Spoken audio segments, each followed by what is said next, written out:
Bermanfaat. Hans tersenyum puas menggenggam hasil tes DNA dari Mikhail dan pria bernama Steve yang diyakininya adalah ayah kandung dari Mikhail. Dan sekarang itu terbukti. Setelah pesawat mendarat, Hans ditugaskan oleh Sebastian untuk memastikan Arnold baik-baik saja, dan sepertinya Lucille telah melihat kedatangannya. Itu yang membuat wanita licik itu curiga dan sekarang tidak ada di rumah sakit. Hasil tes tersebut Hans berikan pada EP untuk diantar ke rumah Sebastian.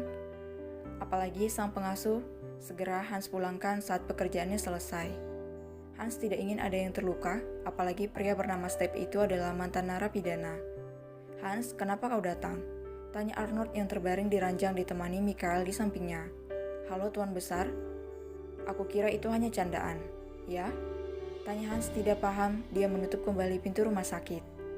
Tidak ada siapapun di dalam ruangan ini kecuali mereka bertiga. Aku pikir adalah kebohongan kalau Sebastian pulang lebih cepat. Tuan muda ingin menemui Anda malam ini. Dia akan datang ke sini. Tuan Sebastian sangat mengkhawatirkan Anda. Dan Arnold malah tertawa tidak percaya. Dia akan datang, katakan saja padanya aku akan pergi lusa, jadi jangan repot-repot datang untuk mengusirku. Tidak Tuan, Tuan Sebastian ingin bicara berdua dengan Anda. Arnold terlihat senang. Baguslah, tapi sayangnya tidak ada yang memegang Mikhail. Aku dengar pengasuh barunya tiba-tiba pergi dan Lucille entah pergi kemana. Hans menatap anak yang duduk di samping Arnold. Dia tahu bagaimana kejamnya pria itu, yang mungkin dia tidak akan memaafkan Lucille dan Mikhail. Apa kau tidak akan pergi? Saya akan berada di sini beberapa saat sampai perawat datang. Arnold tersenyum. Tenanglah, tidak akan ada yang berani berbuat jahat padaku. Tidak apa Tuan, saya akan menunggu sampai seseorang kembali. Dan ketika Hans sedang menunggu di sana, dia mendapat telepon dari Sebastian. Dia keluar untuk mengangkatnya. Halo Tuan. Kerja bagus, aku akan datang ke sana. Tolong pastikan ayahku baik-baik saja. Cepat buka, aku mohon.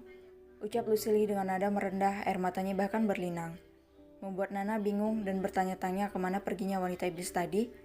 Apa kau punya kepribadian ganda? Aku mohon bantu aku, ada yang harus aku bicarakan dengan Sebastian. Lucille sebenarnya sudah curiga dengan pengasuh itu, apalagi dia tiba-tiba hilang, dan sebelumnya dia melihat interaksi antara Hans dan EP. Ditambah lagi Step tidak bisa dihubungi, Lucille kalang kabut. Rencananya dia ingin memohon pada Sebastian agar menjaga rahasia tentang Mikhail, lalu dia berjanji tidak akan mengganggunya lagi, maupun meminta hartanya. Lucille tidak ingin jatuh miskin lagi. Kumohon, aku dimanfaatkan. Tidak bisa, ucap Nana, suamiku tidak bisa diganggu. Kenapa? Apa dia sedang sibuk? Ya, dia sibuk memikirkanku. Apa? Nana masih berdiri dekat gerbang. Dia memberi isyarat pada penjaga agar melepaskan Lucille, supaya wanita itu mendekat tapi tidak masuk. Mereka berdua hanya terhalang gerbang. Aku mohon, aku dimanfaatkan. Tanya Nana tidak paham. Mantan pacarku yang mengendalikanku. Kau kesurupan arwahnya? Tanya Nana. Maksudku, tindakanku dikendalikan olehnya. Apa yang kau lakukan? Aku berbuat hal jahat, tapi dia yang mengendalikanku. Jadi biarkan aku menemui suamimu untuk menjelaskan. Aku bilang tidak. Coba ceritakan apa yang kau lakukan sehingga harus menemui suamiku. Lucille frustasi pura-pura baik seperti ini. Dia menarik napas dalam kemudian membuat air mata palsu. Aku bilang aku dimanfaatkan. Tidakkah kau paham? Aku selalu dimanfaatkan. Rasanya sangat sakit. Hiks. Aku selalu dimanfaatkan oleh orang-orang di sekitarku. Kenapa? Hiks. Nana mengerutkan keningnya heran. Kalau kau merasa selalu dimanfaatkan, itu karena orang tuamu selalu berdoa agar kau bermanfaat bagi orang lain. Apa?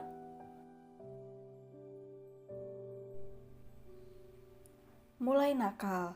Sampai akhirnya Nana memilih meninggalkan Lucille sendirian di luar gerbang. Dia tidak akan pernah jadi orang bodoh yang membiarkan seorang wanita dengan mudahnya masuk ke rumahnya.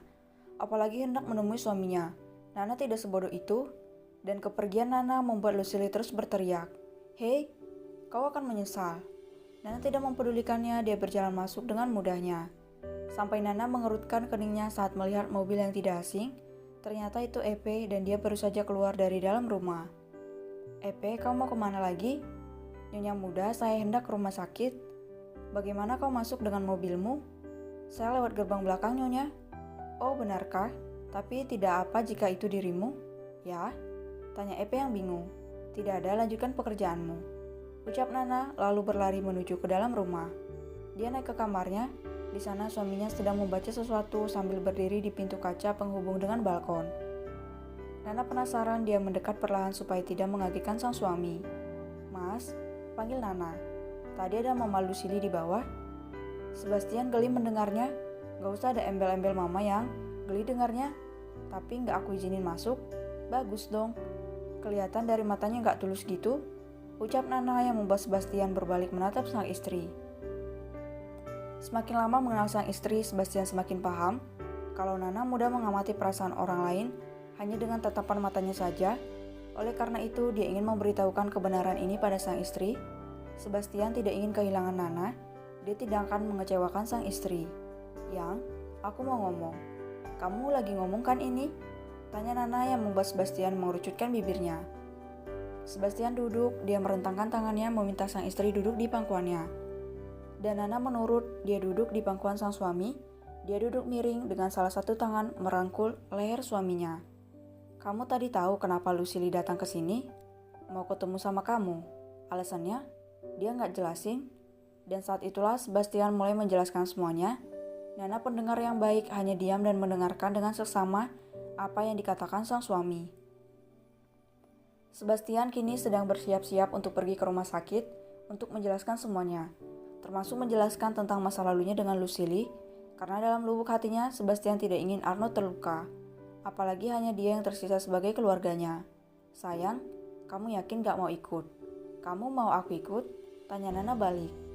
Sebastian diam, sebenarnya dia tidak ingin sang istri terlibat dengan permasalahan ini, apalagi jika nanti bertemu dengan Lucili. Sebastian takut sang istri terluka. Kamu mau? Aku ikut enggak? Tanya Nana lagi. Kamu selesain aja masalah kamu sama papa kamu. Nanti kalau aku kesana juga malah jadi patung. Ya udah, kamu di rumah aja ya. Nana mengangguk mengerti. Dan saat Sebastian sudah rapi dengan sweater, tutur liniknya dan rambut yang klimis, Nana mendekat dan memeluk pinggang suaminya. Kepalanya mengadas supaya bisa menatap mata sang suami. Dan itu membuat Sebastian gemas. Dia mencubit pipi sang istri. Kenapa wajahnya gitu? Gitu gimana? Tanya Nana yang sedikit khawatir. Apalagi suaminya pasti akan bertemu dengan mantan kekasihnya yang begitu cantik. Nana tidak memungkiri kalau Lucili lebih cantik darinya, dan Sebastian pernah memiliki perasaan lebih pada Lucili. Nana khawatir hati sang suami akan goyah. Kenapa sayang? Kemudian terpikir sesuatu di kepala Nana. Mas langsung pulang ya? Sebastian mengangguk. Oke, nanti, tanya Sebastian bingung. Dan dengan nakalnya Nana menyentuh perut Sebastian yang bertekstur. Nanti malam ditambah dong. Sebastian menelan ludahnya kasar. Kok kamu nakal yang? Mau gak nih? Kok masih nanya sih? Nana tersenyum. PSBB sama mantan ya? Beres.